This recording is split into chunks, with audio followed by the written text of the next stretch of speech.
up in the mountains, my friends, where you can still watch an eagle soar on the wind. And I walk those hills with a smile on my face, and I can't get back to God's saving grace in the mountains. Welcome back to our Hills to Die On podcast. I am your host, Chase Dowling, and this is what's going on in Forest Hill for the week of August 12th through the 18th of 2026. God, I hope you guys had a good day. I know I did. I'm out here on fire watch, out here patrolling these landings, or not landings, these sites, just watching over. Luckily, we don't have a whole lot to patrol today. We just got down in here, so do a couple walks, every 15 minutes or so, walk around the unit, go look for any smoke. But luckily, we don't have any smoke because we do our job and we shut down at 1 o'clock like we're supposed to. Don't hit rocks, don't camp out on things like that. Just saying. Maybe a little too much detail. But anyways, it's going to be a good week. And the weather is going to start cooling down here pretty soon. So without further ado, let's get into this week's Banana Belt weather report. Thanks, Hannah.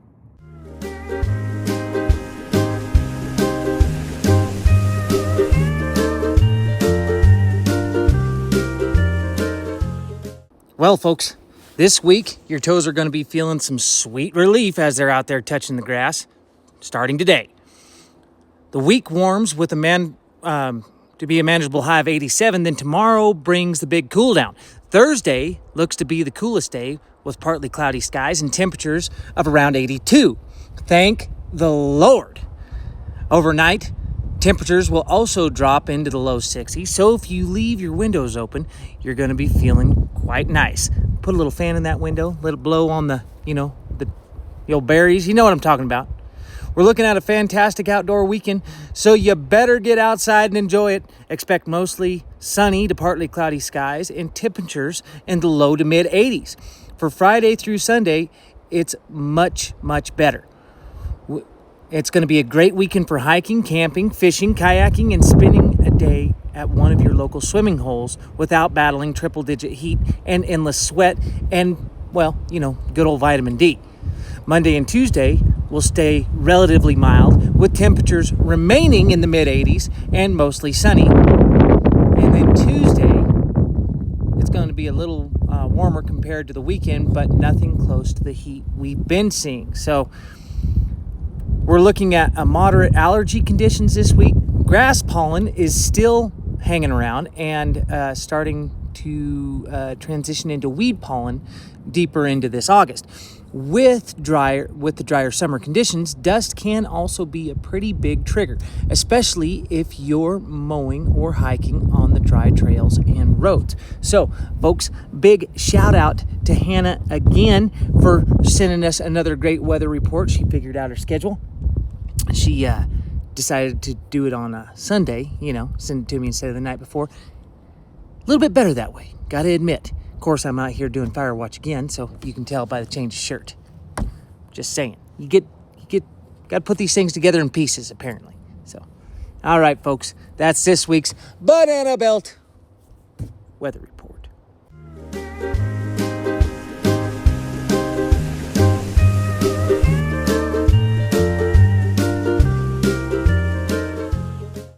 Well, folks, moving right along, we got all kinds of great stuff going on this week. There's not a whole lot of stuff going on in Forest Hill necessarily, but the Nevada County Fair is going on, and I know plenty of Forest Hillians will be going to that. So let's make sure we get out there and have us a good time this weekend. Take advantage of the cooler weather. Go get the kids on some Ferris wheels and some rides.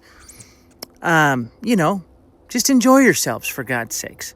And with that said, I'd like to give a couple birthday shout outs. We have Austin Byram turning 21 years old. might not see him at the bar quite yet because he is a responsible young man. But if you do, make sure you buy him a drink. Then Jordan Harrington, hey, big happy birthday.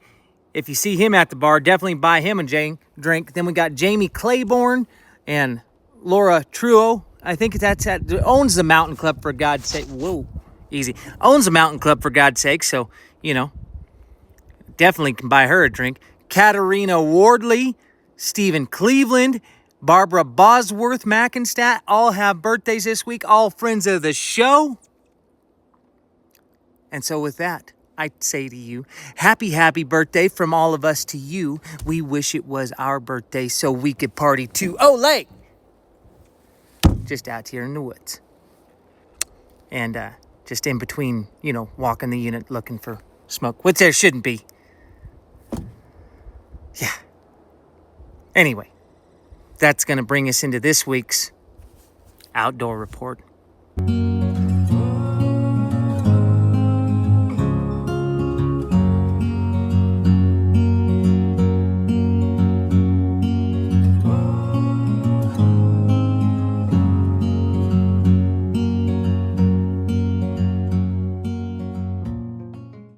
Well, folks, like I said, Hannah finally figured out her schedule and figured out she can do us some good outdoor reports. So, before we get into this outdoor report, though, Andy apparently doesn't know how to fish no more because he didn't catch nothing, not a thing.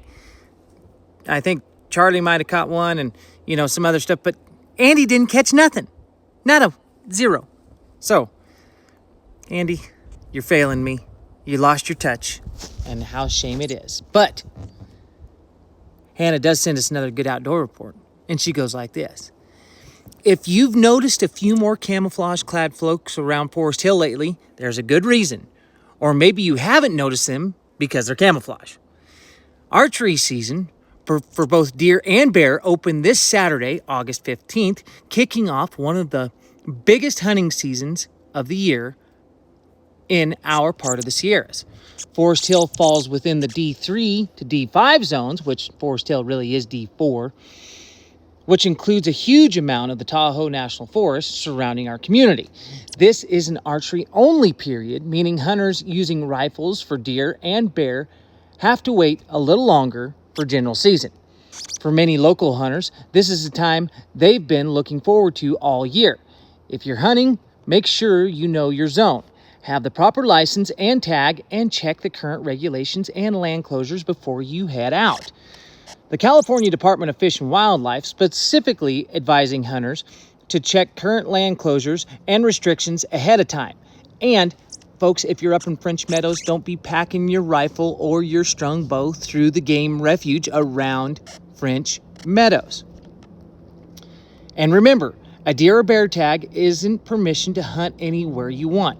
You still need legal access, and land and additional restrictions can apply on the Forest Service and private land as well, state or any other managed land in the state. And like I said, French Meadows Game Refuge, good luck to all you, French Meadows Game Refuge. Oh, there's a plane flying over. Look at that. Anyways. Good luck to all you hunters out there, and here's to hoping you can put some meat in the freezer this year. We've got a big week in the night sky in Forest Hill. The Perseid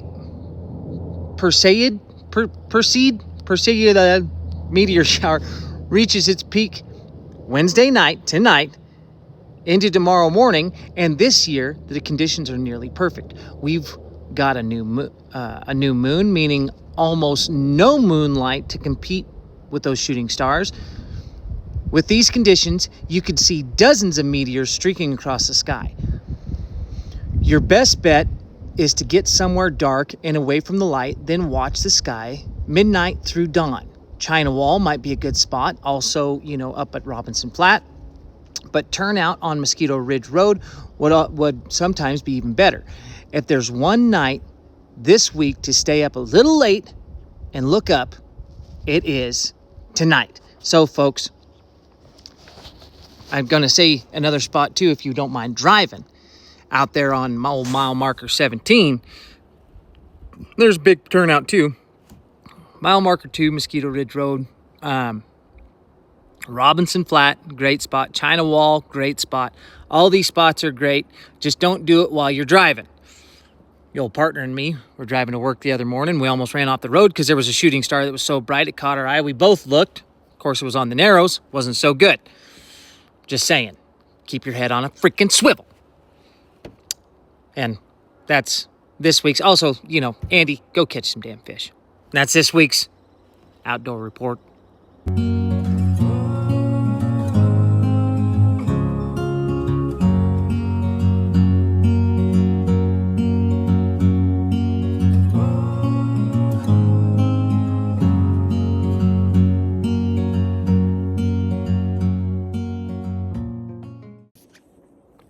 So, still hanging out. Got to do this stuff for 3 hours. It's a D-Day. Not like Normandy or nothing like that. It just means we got to just stay out here for 3 hours, apparently.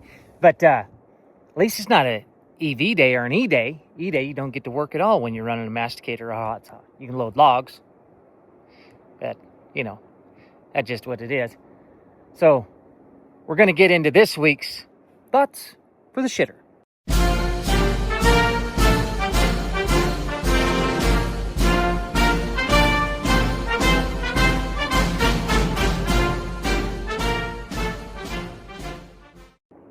Ladies and gentlemen, we've talked about a lot of thoughts for the shitter over this last year. And, it just really got me to thinking something that you actually think about while you're on the shitter is crazy sayings. Like, having to do fire watch really chaps my ass.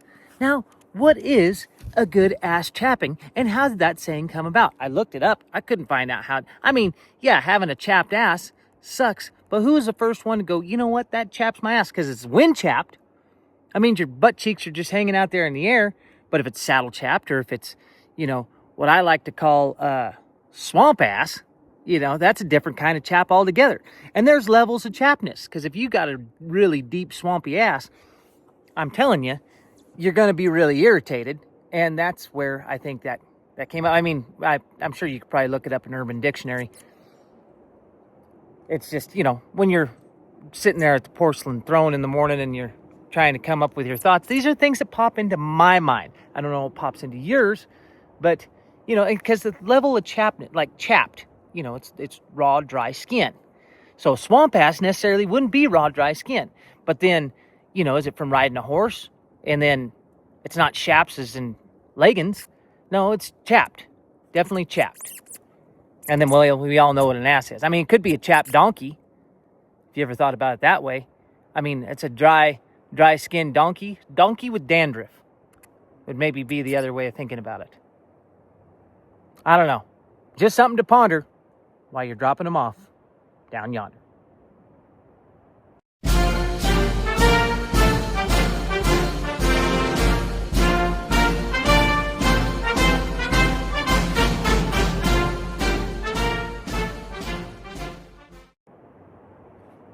Well, folks, not a whole lot going on this week. Not a whole lot of time to do these darn things.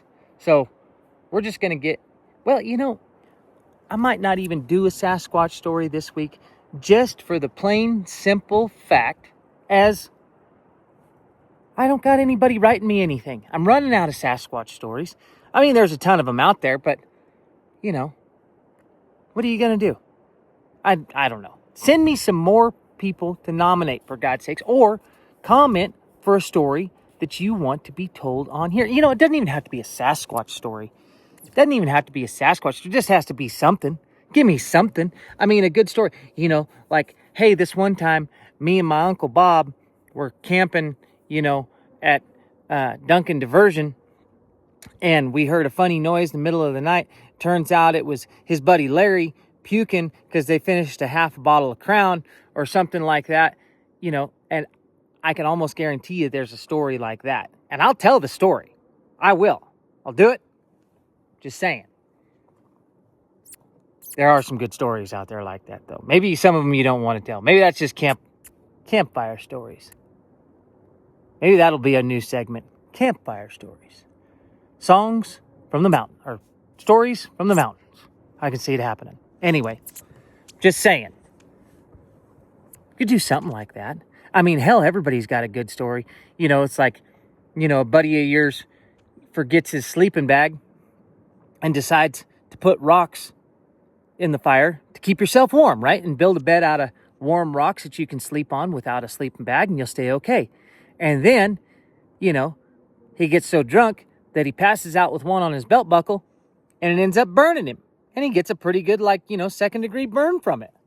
Just because he didn't, you know, plan on staying and didn't bring a sleeping bag. So, I mean, things like that happen. That's a good campfire story. I mean, it's kind of like a drunk story, but it's a campfire French Meadow story, you know. Or you could be doing a pretty good job and getting pretty drunk, and, you know, some Russians come by, and, yeah, you have a good time with them too, you know. And then everybody's setting off fireworks and things like that. Of course, it was in the wintertime. Just saying. Things happen. There's some good stories out there. Doesn't have to necessarily be a Sasquatch story. Or just nominate a person that I can make fun of. For God's sakes. Just, yeah, I can make fun of somebody. They got, you know, somebody like, you know, big goofy dudes like Lee Flowery. You know, something like that. You know, where he's got that big old long hair. He kind of looks like a Sasquatch himself. Might have been a Sasquatch a time or two. You know, he could be a Nephilim, kind of a giant. Likes to call himself a Forest Hillian. Doesn't live in Forest Hill no more, though, now does he? Leaf, talking to you. Anyway, just talking shit. Out here in the middle of the woods trying to kill time. I gotta go freaking walk this damn unit again. You know? And it's like that thing, that old saying, what kind of a bee makes milk? A booby. Just saying, folks. All right. Hope you have a good week. Hope you have a good weekend. Get out to Nevada County Fair. Take the kids on some rides. Go see the tough trucks. And we'll be seeing you on the next one. We're hoot-owling again, hoot-owling again. There ain't no rain in sight. We get off work in the middle of the day and leave in the middle of the night. We stop at the tavern and drink up some beer and sit around and gripe and complain.